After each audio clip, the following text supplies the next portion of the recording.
Pharmaceutical.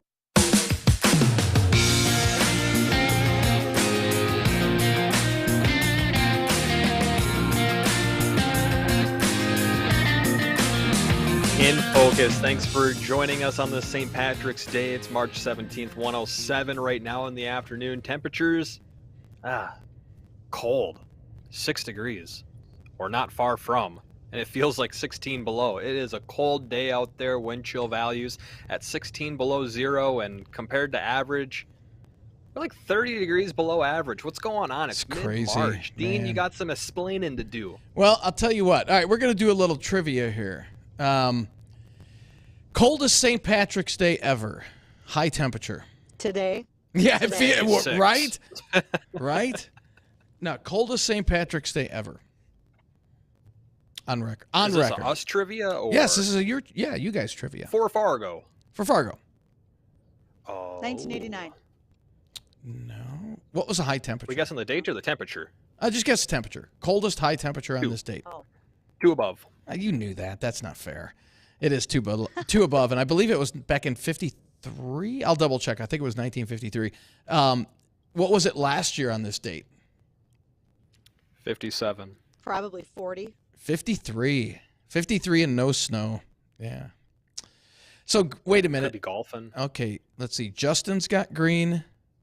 I've got green. Bridgette? I do. I see. I do. She's the tallest have this button. leprechaun. Oh, Yeah, I have this button, I'm and it the says the tallest world's tallest world's leprechaun. tallest. Awesome. Perfect. Yeah, so I made it. I've got green. It's all good. And it looks like you are traveling somewhere again. How are the Again, roads? and so they're not awesome. I think that's the place where we start. They're not awesome.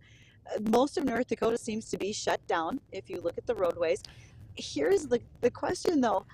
People have to get places. It's no longer, it's no longer easy to do it. So I would tell you right now, traffic speeds are 30. It's you have to slow down. The visibility is low due to all the blowing snow. I could really use it to warm up you two so that some snow would stick in place and perhaps create less ice. What do you got? More of the same. Sorry. Yeah, in fact, we just showed a map there of the no travel advised from Grand Forks through about Mayville, basically just north of the FM area. Even going west on 94 outside of the FM area, a lot of blowing snow. And once you get towards Valley City, west of Valley City, travel not advised there either. So the winds are going to continue to ramp up. We'll see scattered snow showers for the rest of the afternoon. And again, just poor driving conditions, especially out in open country. So a lot of glare ice. Our super producer, Chris Larson, he's in the building today, and he just got down here from Mayville, and he said on 29, he ran into an overturned vehicle there. So it just, some really bad driving conditions outside of the city limits. So, yeah, just take it slow. Like Bridgette said, a lot of people have to get to their destination, but just use extra caution as you're out and about for this afternoon. Yeah, this is certainly a full coverage, not a liability type of day out here. So make sure, again, you're slowing down. You're using, don't overdrive if you're using 4-wheel drive. You just cannot be in a hurry to get anything accomplished right now. And a shout out to all of our farmers and ranchers who have livestock. They're in this every single day, you guys. They are feeding. They don't get a break. They are having to move snow.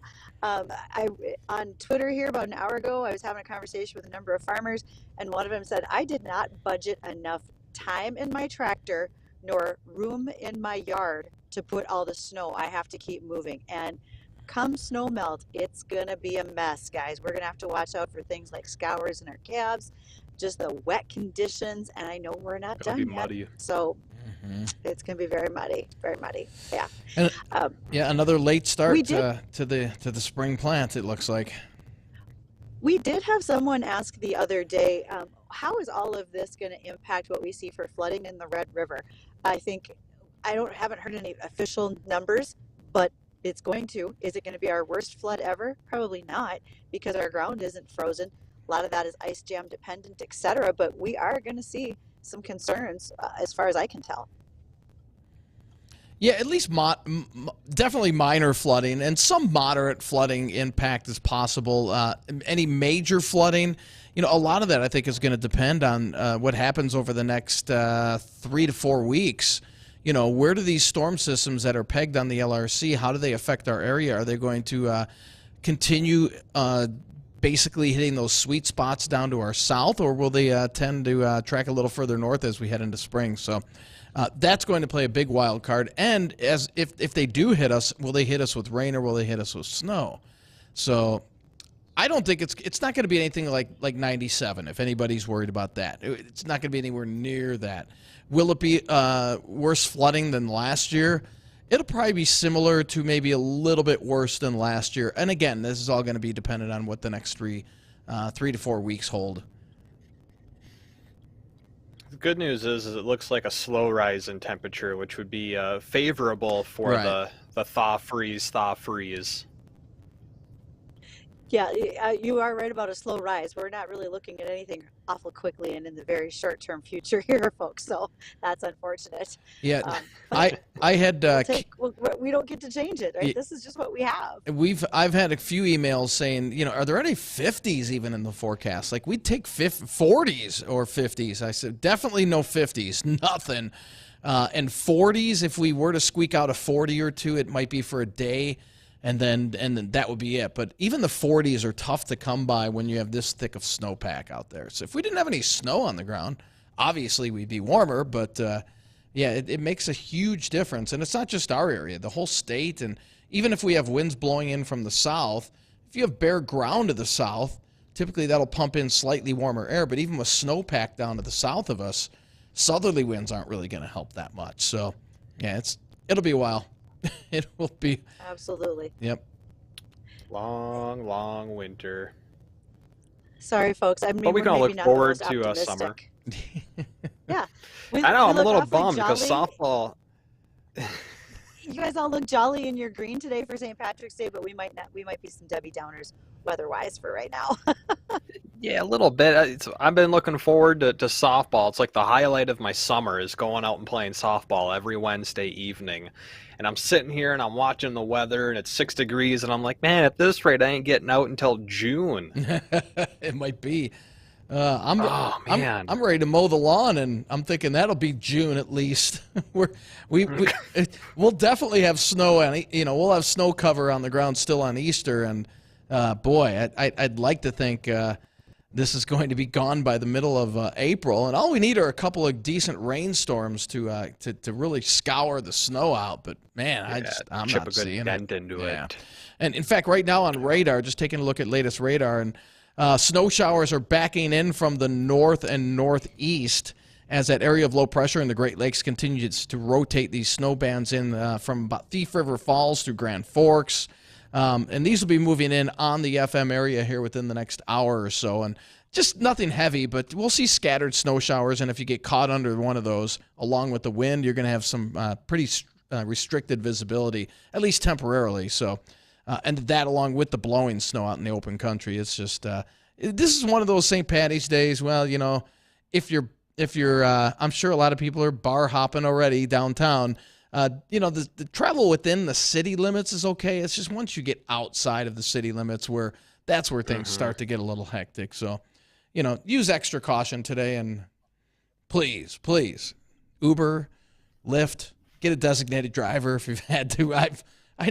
I know people that start at 6 in the morning on St. Patty's Day, and I'm thinking that's crazy. Oh, especially on a day like today. Well, when you know what it's bitterly cold. What they say, Dean. You can't drink all day if you don't start in the morning. Exactly. You knew exactly where I was going with that. I knew exactly where you were going with that.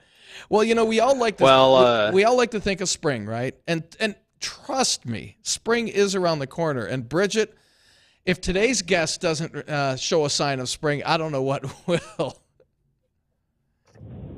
Did we lose Bridgette? Hey, Jacob. No, it's she's Bridgette. there. Oh, there she is. Oh, hi, Bridgette. She's in. Yep, I am here, and just keeping an eye on things over here, No. folks. And it's not so easy in this weather. I hear you. No, I was. Look forward to the fact that next week is National Ag Day. There you go. And I was just saying earlier, Bridgette, that if today's guest doesn't show a sign of spring, I don't know what will. We've got Randy Nelson on today. And what's Randy going to talk about today, Bridgette? Should we throw any curveballs at him? Well, Randy deflects those very easily. He's extremely good at answering anything we want to talk about when it comes to lawns and gardens. But we also know that there is a whole lot of discussion right now because the emerald ash borer has reared its ugly little head in Minnesota. And for those of you who are homeowners and are concerned about your trees being affected, also it branches out into the countryside. Branches out, haha, I hope you got that. But it branches out into the countryside for those of us who want to be checking our trees in the rural areas too. So hopefully Randy's going to be able to help us get some insight into that pest and what we can do with it. But also, again, anything coming up with spring, gardens, lawns, we'll think ahead about those even on a very blustery St. Patrick's Day. So he'll be here shortly after this. We'll get Randy lined up, and we'll take your calls if you have questions, especially regarding the emerald ash borer, and we'll do that. Hang on, folks. We'll be right back.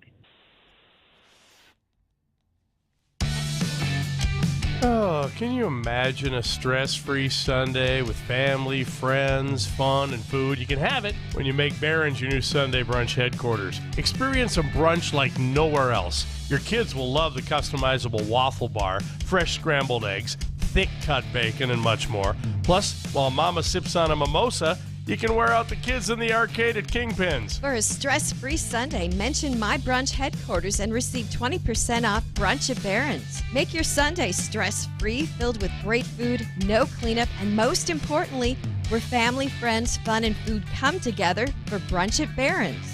Located off Highway 81 and 52nd Avenue within Kingpins. Go to brunchatbarons.com. Again, brunch at BARONS.com.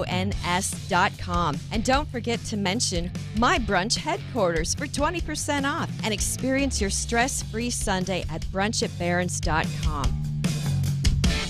I'm Martin Hoke, the inventor of Navage Nasal Care, and I love Navage. I've told you about how your nose is the body's air filter, that Navage's powered suction will help flush out allergens, viruses, mucus, and germs, and that Navage will help you breathe better. But what do other people say about Navage? Like Josh, quote, "After walking around my whole life being a mouth breather, I was excited to try Navage. I read the directions carefully, pressed the button, and oh my gosh, what a sensation. So much mucus, so much crud, but oh sweet, merciful air, I can finally breathe you through my nose. Never have I ever taken such an amazing breath in my life. This is a life changer," unquote. He's one of over 100,000 online reviews praising Navage, the all-natural solution trusted by over 3 million people to help you breathe better, sleep deeper, snore less, and stay healthier without drugs. Navage is available at Walmart, CVS, Walgreens, Target, Rite Aid, and online. Navage, Navage, clean nose, healthy life. It's Jay and Ronnie from the Coffee Club, and we enjoy drinking coffee because it keeps us energized and focused. Well, let's be frank. I enjoy drinking coffee because coffee keeps me wide-eyed in the morning, but I'll tell you this type of coffee is organic, specialty-grade coffee, beans selected from the top 2% available, 100% Arabica bean coffee, certified organic, non-GMO, low acidity, rich, smooth, and ready to drink. The finish is clean and it has a pleasant aftertaste. It's delicious. It's so far the best coffee that we've had. It's also roasted and packed in the US of A. We love it and we guarantee you will too. All you need to do is go to mystore.com, click on My Coffee, and enter the promo code WDAY. That's promo code WDAY to get your own My Coffee. It's also roasted and packed in the US of A. We love it and we guarantee you will too. Go to mystore.com, promo code WDAY. Hi, this is Kevin Pfeiffer with Pfeiffer's Auction Company. Pfeiffer's upcoming March auctions include 1,530 acres of highly productive cropland in Clay, Norman, and Becker counties. In Minnesota, 1,500 acres of Red River Valley cropland in Cass and Richland counties. Over 2,000 acres of cropland and pasture land in Bottineau, McHenry, and Williams County. 320 acres of cropland and hunting land in Billings County near Belfield, North Dakota. View these auctions and many more land and equipment auctions at Pfeiffer's.com. Hi, I'm news correspondent Bob Woodruff. In 2006, a roadside bomb struck the armored vehicle I was riding in while reporting from Iraq. I sustained a life-threatening traumatic brain injury. The military term "got your six" means I have your back. And that day, our service members had mine. During my recovery, I learned firsthand the challenges facing our service members who return home with injuries. While serving, their fellow service members always had their six. Now that they're home, it is our turn. We started the Bob Woodruff Foundation to make sure that the camaraderie and support they relied on in the military carries on, and we need you. Please join us as part of the Got Your Six initiative and help us be there for impacted veteran service members and their families. They've had our backs. It's time we have theirs. Learn more at gotyoursix.org. That's gotyoursix.org, using the number 6. For 20 years, Kilborn Group has invested in historical redevelopment and mixed-use infill designed to create a vibrant 18-hour city. As downtown Fargo grows, so does demand for living in this walkable neighborhood. We have 2 new Opportunity Zone projects underway to meet that demand, and we invite you to invest with us. Both are Class A multifamily projects with market-leading amenities. For more on our Opportunity Zone Investment Fund, click Invest at kilborngroup.com or call 701-773-5017. Pucklet Chevrolet Buick GMC in Valley City makes it easy to find your next Chevrolet Buick GMC or pre-owned vehicle by offering a great selection at our best prices possible.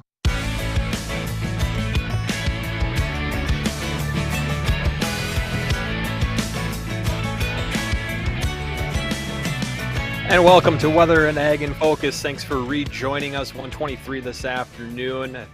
The weather not reminding us too much of spring, but hopefully our guest today is going to, and that would be Randy Nelson, NDSU Extension Educator. And Randy, so glad you're back with us on here. How have you been these last couple of weeks? Hi, Justin. Hi, Dean. Hi, Bridgette. I have been great, and I think like everybody else, I'm waiting for green grass. I want to get outside, and I want to start planting the garden. I want to mow the lawn. I think we're all in the same boat. Well, tell me, Randy, what's been going on these last couple of weeks? I know that the ash borer beetle's been found over in Moorhead. What does that mean for our area now that this is working its way further north and likely probably on the opposite side of the river as well? Exactly. That's probably been the biggest question right now with emerald ash borer being found.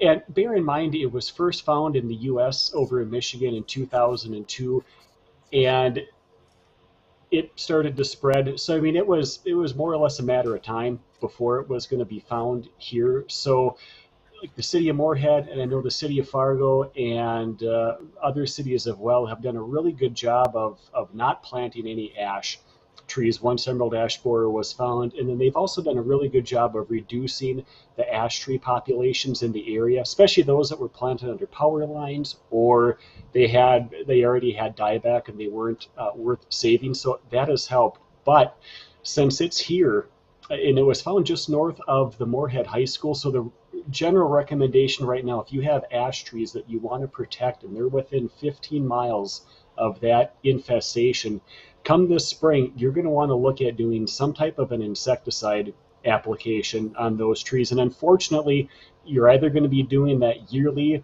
or probably every other year for the life of that tree. And what has been found in areas where they have emerald ash borer, if you're not treating with an insecticide, chances are really good that your tree is going to succumb to the damage from emerald ash borer. Right. So tell me, how does this beetle, this emerald ash borer, how does it affect the trees? How does it kill them? Is it a disease they get after the fact, or are these bugs just straight up killing the tree themselves? It's actually the larva. So the emerald ash borer is a beetle, and the larva, the eggs are laid by the female on the bark of the tree, typically in that upper canopy. And then when those eggs hatch, they will burrow through that bark, and then they start feeding on the phloem. And as those larvae get a little bit larger, they do end up hitting a little bit in that xylem as well. So basically, they are destroying the conductive tissue within the tree. And then when you get enough larvae in that tree, you start noticing canopy dieback. And typically for a healthy ash tree, after 3 or 4 years, the insects will kill the tree. And again, it's mainly the larvae that are causing all the feeding damage beneath the bark. I see. So when these things are spreading further east and further north, and they've been doing it pretty slowly, if you think that they were first found over in Michigan, I believe it was that you said, in 2002, and now it's 2023, they've just been found north of the Moorhead High School.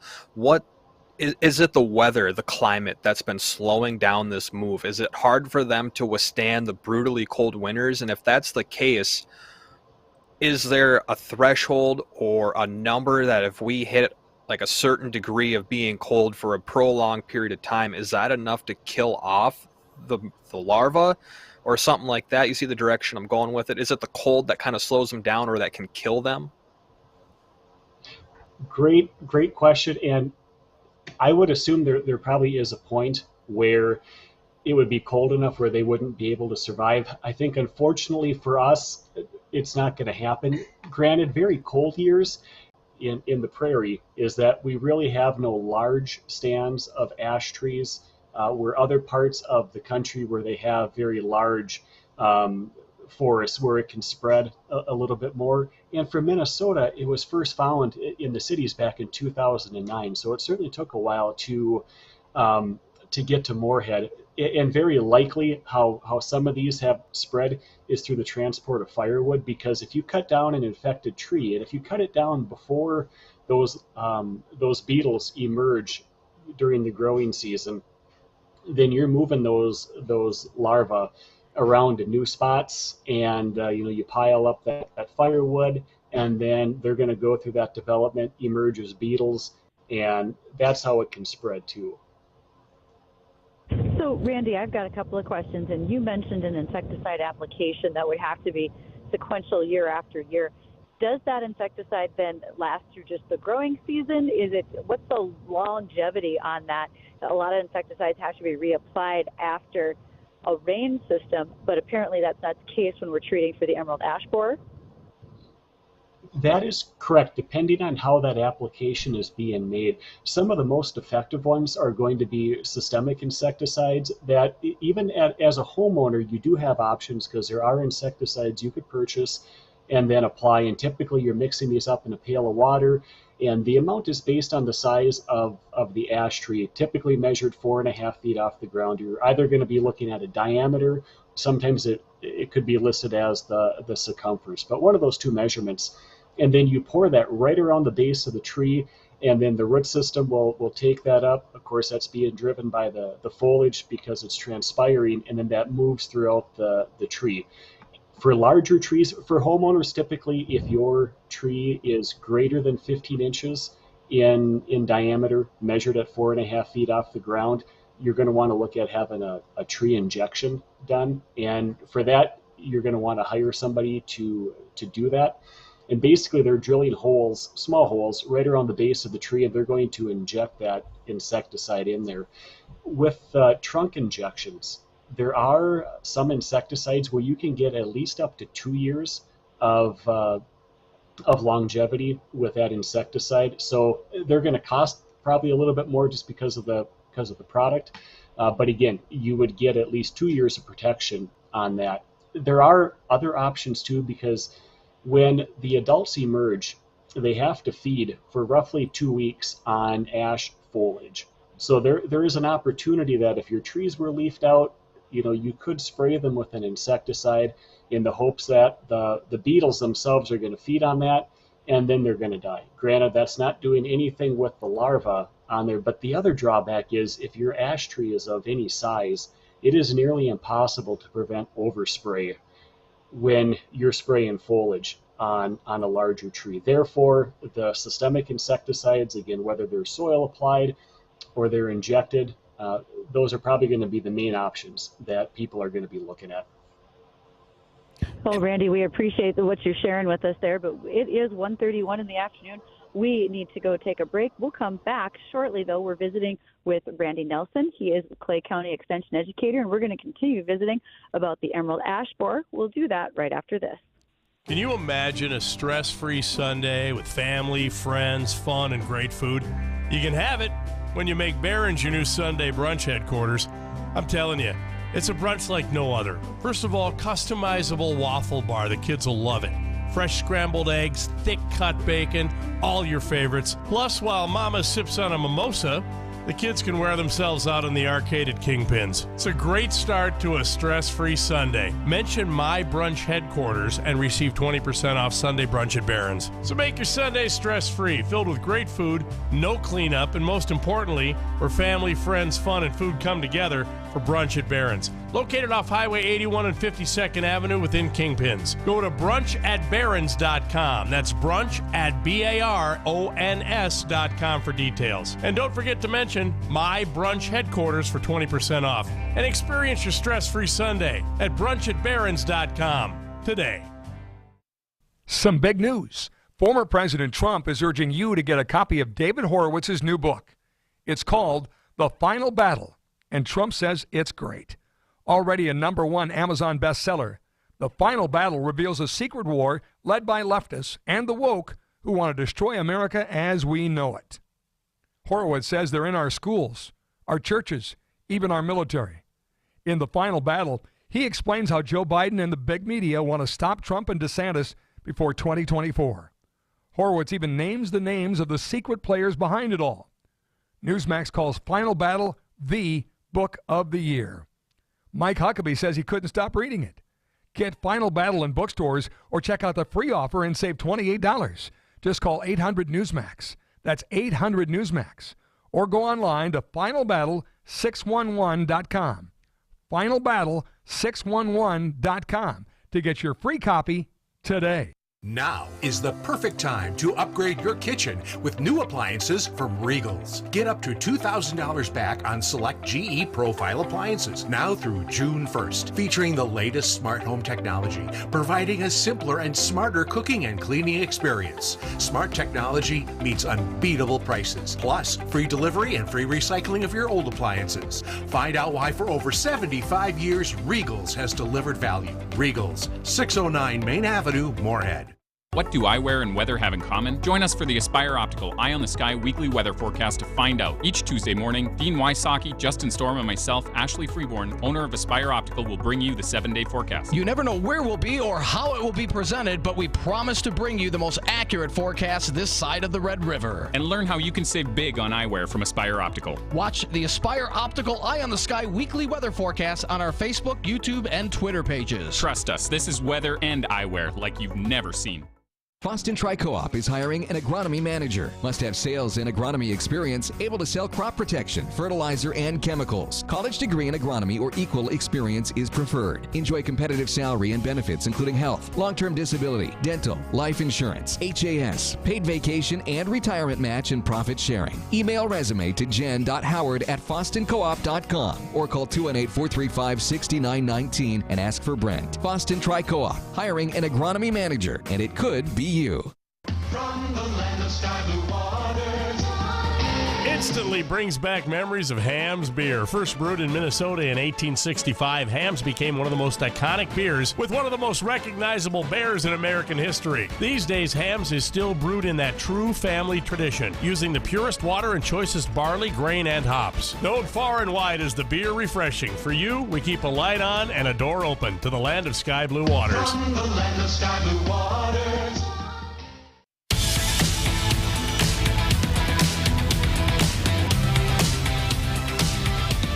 Welcome to WDAY Weather and Ag in Focus. I'm Bridgette, Readel Ag Director, along with Chief Meteorologist Dean Wysocki and Justin Storm, Meteorologist Extraordinaire. Dean, I hear we have an email question that you want to bring up for Randy, our guest today. Yeah, we do. And if you have any questions for Randy, feel free to email us. You can email us at weather@flagfamily.com or ag@flagfamily.com, or give us a call, 701-293-9000. We invite your calls in here for Randy. So Randy Bryan emailed and said he has a pest that usually rears its ugly head in March or April. It's called tree roots in the sewer. He said, do tree roots grow in the winter, and is there a good product to put in the toilet to rid me of these troublesome roots? What do you know about controlling or possibly getting rid of them? It's a good question. That is a great question. Yeah, certainly he's not alone with that issue. And probably the key thing to remember is that tree roots are not going to, say, create any holes or any cracks in a sewer pipe. But if your pipe is cracked, they will certainly exploit that crack, move into there. And you think about your sewer pipe, it's not always full, but you have plenty of nutrients and you're going to have moisture in there, which means it is the perfect place for tree roots to grow, and they will explode within there. Same is true for tile line. I've seen it where they've moved into tile line as well. This time of the year, there shouldn't be, I don't think there would be any growth happening to say, but late in the fall, I mean, it could be growing quite late in the year because, temperatures around 35, 40, you could probably get a little bit of growth yet. So, I mean, it's going to grow for a good majority of the growing season. I don't think there's really any growth taking place right now. As far as a product to put down to get into that sewer line, nothing's coming to my head right now. I would certainly suggest calling a plumber that you trust and get their opinion on products that could be used. And maybe it could be the case that they're going to be looking at perhaps getting that line replaced or repaired just to prevent this. Because really, regardless of what you do, unless you remove the tree, you're likely going to have that same problem again because those roots are going to regrow even if you do kill them. Good answer, or good question, Brian. Sorry, Randy. Yeah, and there are a lot of people that I know. My neighbor, they had that happen to them, and they had to come and just uproot all of their whole entire sewer system. It was just a mess. So I do want to go back to the emerald ash borer questions, though, you guys. And Randy, can that ash borer affect other trees besides ash? I mean, I know it seems like a straightforward situation with that pest, but just wanted to see if it will use another tree as a host as well. In our area, we're not going to have to be concerned about another host. And actually, for the longest time, it was thought it was just ash trees that would be affected by that. But back in 2014, there was a paper published where they found white fringe tree, which is actually in a completely different genus than ash, was also serving as a host. And that tree, I know there's a few of them planted in the very southern part of Minnesota as ornamentals. I'm not aware of any around here just because I think it's just too cold for them to survive. But they can also serve as a host where the emerald ash borer can complete their cycle. But from everything I've read, ash is the preferred host for the pest. Okay, that makes total sense. And what if folks are concerned, they think they may have a problem in their trees? Any symptomology to look for aside from just finding the borer itself? Some things you can look for, and actually right now, maybe one good thing with all the snow that we have around the area, woodpeckers are wonderful biosurveillance. If you have an ash tree and you notice there's a lot of woodpecker activity, and usually the easiest way to see that is if you have a lot of what they call flecking. So you have bark, little pieces of bark that are just covering the snow, and maybe you're even hearing those woodpeckers. It doesn't mean that you have emerald ash borer, but keep in mind those woodpeckers are going after some kind of larva, some kind of insect in that tree. So if you have that happening right now, it would be a good idea to get that inspected just to find out what they're going after. And you could certainly call an arborist or a trusted tree care outfit to further investigate that. During the growing season, some things you can look for would be canopy dieback. The emerald ash borer female will lay her eggs. Typically they start higher in the canopy, and then as that larva population builds up, they'll move lower. But the challenge there is, we're talking about that upper canopy. So you really need to get up into the tree in order to start seeing some of that damage. And typically what has to happen is that you're going to be peeling some bark, looking for those S-shaped galleries beneath that bark. But again, for a homeowner right now, if you notice any woodpecker activity, I would certainly keep an eye on those trees during the growing season. If you start to notice some odd canopy dieback in that upper crown, that would be another indicator that it could be emerald ash borer. So if someone is experiencing those symptoms and or maybe that they just straight up find the beetle, the larva in their ash tree, is this something that should be reported? And if it is reportable, where should they go to do that? If they're in the city of Moorhead, I suggest contacting the Moorhead Forestry to let them know. You can certainly contact me too at the extension office, and I can make that connection. I know coming up in April, the Department of Ag will be here to try to delineate exactly how far this infestation is, because at this point, nobody knows how long it's been here. So, there's certainly a chance that it could be wider spread than just that neighborhood, but there will be a survey going on. So again, in the city of Moorhead, I'd certainly contact forestry. If you happen to be in another city where you do have a forestry department, you can certainly report there. Like I said, you can report that to me as well, or even the Minnesota Department of Ag. You could also make that report, especially again if you're going to be outside of the known infested area, because the goal right now is just to try to reduce the spread. And Randy, I'd like to kind of take a look into spring a little bit because, well, we're stuck in, I think this is January 77th today. So I noticed when I moved up here, I didn't know what it was on my lawn until my neighbor told me, spring or snow mold.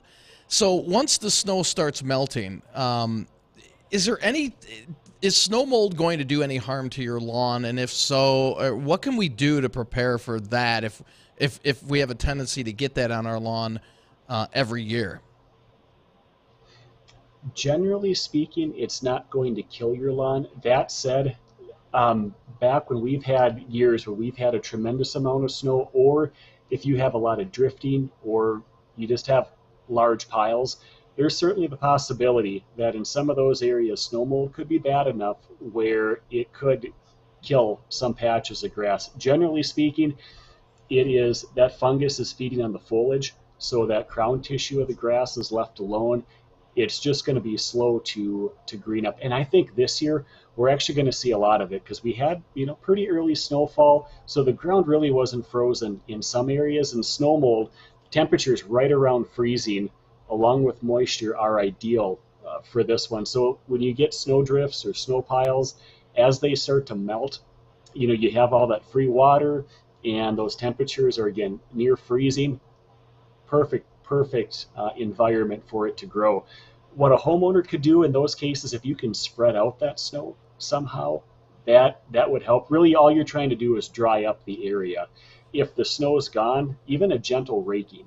You don't want to be aggressive on wet soil because you're going to end up pulling out your grass, but even if you can fluff it up a little bit just to help dry it out, that will work. If you have a continual issue with snow mold, some people will reduce their mowing height later in the growing season. Maybe that last mowing, they might drop it down to say 2.5 inches or even down to 2 inches. I wouldn't go any lower than 2 inches, but that can help as well.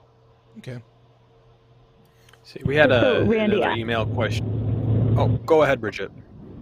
Well, we want to make sure we get that email question first, if you could, Justin. After that, I do have one to follow up with Randy. Sure. One of our listeners was wondering, since we've been talking a lot about this borer beetle, the emerald borer, are there other invasive bugs that they need to worry about or will need to possibly in the future that could affect our area? There are certainly others that are on the way. I know the longhorn beetle has been a concern for a number of years. And then again, I know there are others too that are in the U.S. that could potentially be a concern. So there are certainly others to be on the lookout for. And I think the key to remember here, you think back to Dutch elm disease that took out the American elms. We have emerald ash borer right now. If you can diversify if you live in an urban area, diversify the trees that you have in your yard. If you're on a rural property, try to diversify the trees that you have. That way, when that next pest will come, and at some point it will, you're not going to be losing all of your trees. So, Randy, I'm speaking along those lines of trees. I'm going to ask you for a favor. We have had callers calling in our morning spots asking about shelter belts. They see shelter belts being removed from farm fields. And my reply was, those shelter belts, some of them are pushing 100 years old, certainly at least 80, and they are not as healthy as they once were. Farmers are going ahead and replanting trees as time allows, but do you have a resource you could send me that I could post on our Weather and Ag Facebook page about what trees would be most favored for the region if someone wanted to be replacing trees, not only maybe in the shelter belt around their yard, but also maybe out in an agricultural area? So if you've got a resource like that, could you share that with us? I sure can, Bridget. I will do some checking. That's, it's a great question, because you're right. Some of those shelter belts were really old and just needed to be replaced. Others, when ash trees were planted widely for shelter belts, a lot of those were suffering over the years too, and really never reached their maturity. And certainly we've seen a lot of blowing soil over the past few years. So getting those replaced would be great. Right. So tell me, Randy, if people want to get more information about what we've been talking about, if they want to maybe reach out to you for additional questions or sign up for your newsletter, how could they do that?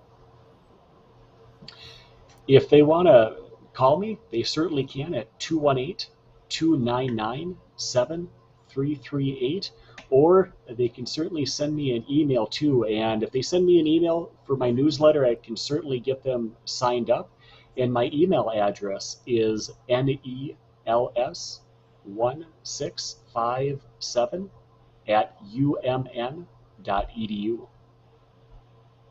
Awesome. Well, thanks for joining us again today, Randy. We always love having you on, and we'll get you on again as we turn the page into April, and we'll talk, hopefully by that time, a little bit more about spring, because I know a lot of people are going to be wanting to get their yards in shape. They're going to want to be doing pruning on their trees, their shrubs, their flowers. We'll get all that advice from you next time. How's that sound? That sounds great. Thanks again for having me on, and happy St. Patrick's Day.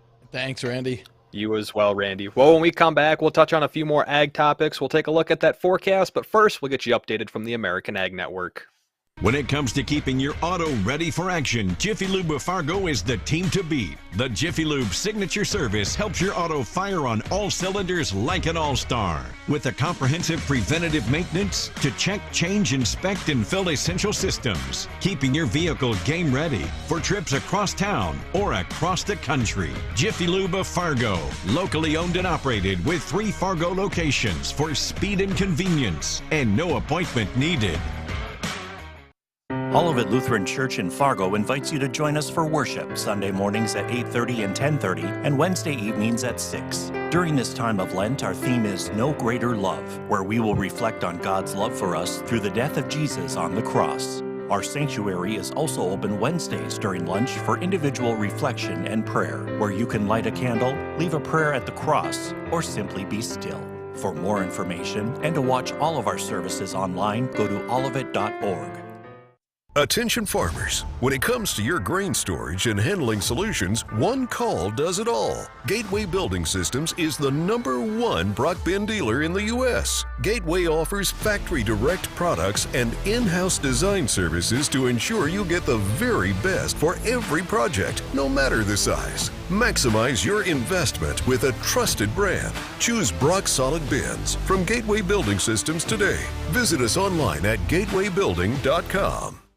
It's wild. It's unpredictable. It's back. Shooting Star Casino presents Coors PRTA Championship Rodeo. Friday, March 24th and Saturday, March 25th, 7:30 each night in the Fargo Dome. Top professional contestants from across the nation going head-to-head with the award-winning stock of Mossbrook Rodeos in 7 head-slamming, bone-jamming events and dance each night at Cowboy Jack's. Get tickets at the Fargo Dome box office or Ticketmaster.com. Kids are half price. Coors PRTA Championship Rodeo. March 24th and 25th in the Fargo Dome, where 8 seconds is a lifetime. Sponsored by Holiday Inn Express and your local Ram dealer.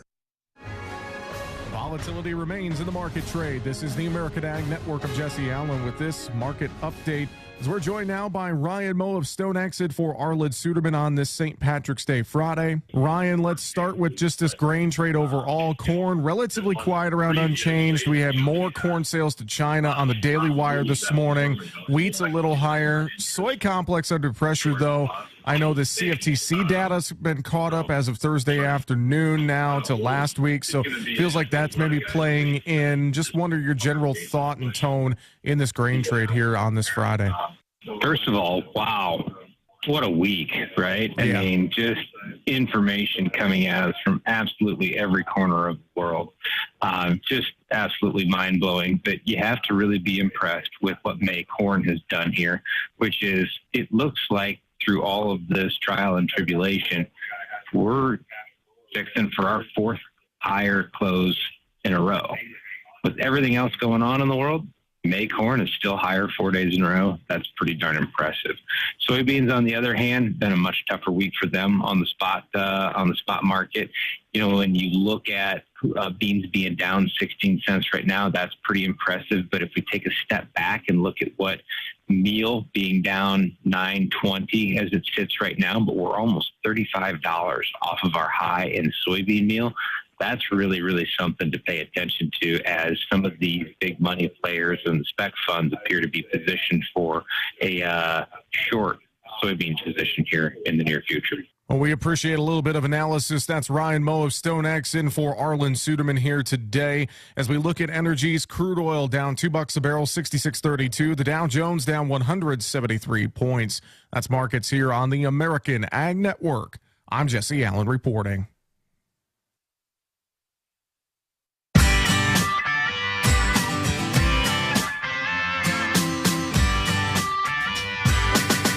And welcome back to Weather and Ag in Focus. Want to thank everybody for joining us. And it's nice to have Randy on, because at least it makes us think of spring, because it's nothing like spring out there right now. In fact, there's more and more counties going under no travel advised. Basically, west of Valley City and anything north of Valley City, travel not advised. From Lemoore and Ellendale westward, travel not advised. Anything on 94, again, west of Valley City, travel not advised. Numerous reports on 94, even just leaving outside of West Fargo, going towards Valley City. Numerous reports of very poor visibility, blowing snow. A few accidents being reported north on 29, going north of Fargo. And again, travel not advised from Grand Forks through Cooperstown and over towards Mayville area. So, yeah, just a good idea. Unless you're within city limits, probably not a good idea to be out on the interstate system, as those winds are really starting to pick up now. And we're going to continue to see that blowing snow for the rest of the afternoon into the evening hours. So, again, travel not advised west of Valley City and north of Valley City. And basically, it looks like Highway 1 westward, Larimore, Ellendale areas westward through south central part of the state, travel not advised. So, just not a good day to be out and about with those strong winds. We'll continue to see that blowing snow, reduced visibility, and that glare ice as well on the roadways, along with a few snow showers falling. Those are moving in from the north as that cold air continues to push southward, and those winds gusting 40 miles an hour, some spots even a little higher than that. Winds will back off a little bit after midnight, but not much, 20 to 30. And then as we head into tomorrow, finally the winds will relax as high pressure builds in the afternoon, but still a breezy morning. But highs tomorrow, even after a low tonight in the single digits, either side of zero, highs tomorrow only in the mid to upper teens, and then a little bit better on Sunday. But then winds turn to the south, so they'll be breezy out of the south again. But at least we'll be warming up into the upper 20s. So, again, not good with the wind and the blowing snow out there. So take it slow. If you have to be out on the interstate system, just please use extra caution out there, because you might be cruising along thinking, hey, the road's okay, and then you're going to hit a spot where it's blowing snow, very reduced visibility, and glare ice. So don't use your cruise control on the interstate system today. All right, Bridgette, you're out traveling. Can you confirm? I'd say cruise control is probably your worst idea. So let's not do that. That would be ridiculous. And you're right. You're going to find blowing snow. You'll go from dry pavement to ice-covered very rapidly. So you're going to want to maintain a steady, slow speed all the way along. Keep your eyes open and 2 hands on the wheel so you can pay attention, because he who is driving too fast will stop abruptly when you wind up in a snowbank. You know, that actually happened to me the other day. Not to me, but something like that happened to me. I'm cruising down the interstate, and I'm kind of going a little bit slower. I think I was doing about 55, 60 on ice, and it was the same thing. Fine, the roads were fine, then all of a sudden they're just crap, and it's just ice covered, blowing, drifting snow. There's trucks flying by me, probably doing 75. I'm doing 60.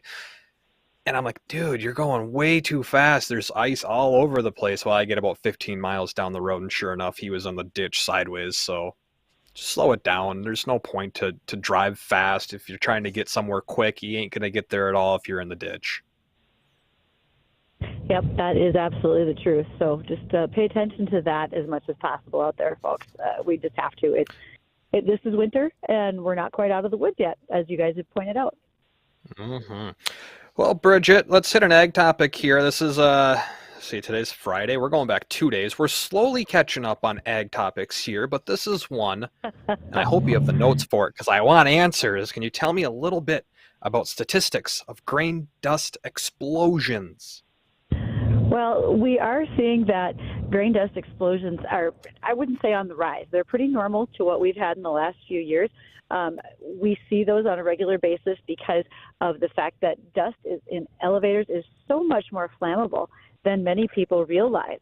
And what also goes along with that if you have any sort of spark for ignition with that flammable dust, you're generally also in a confined space in elevators or processing sites, and you've got some oxygen. Those are the 5 factors you're going to need for those dust explosions to happen.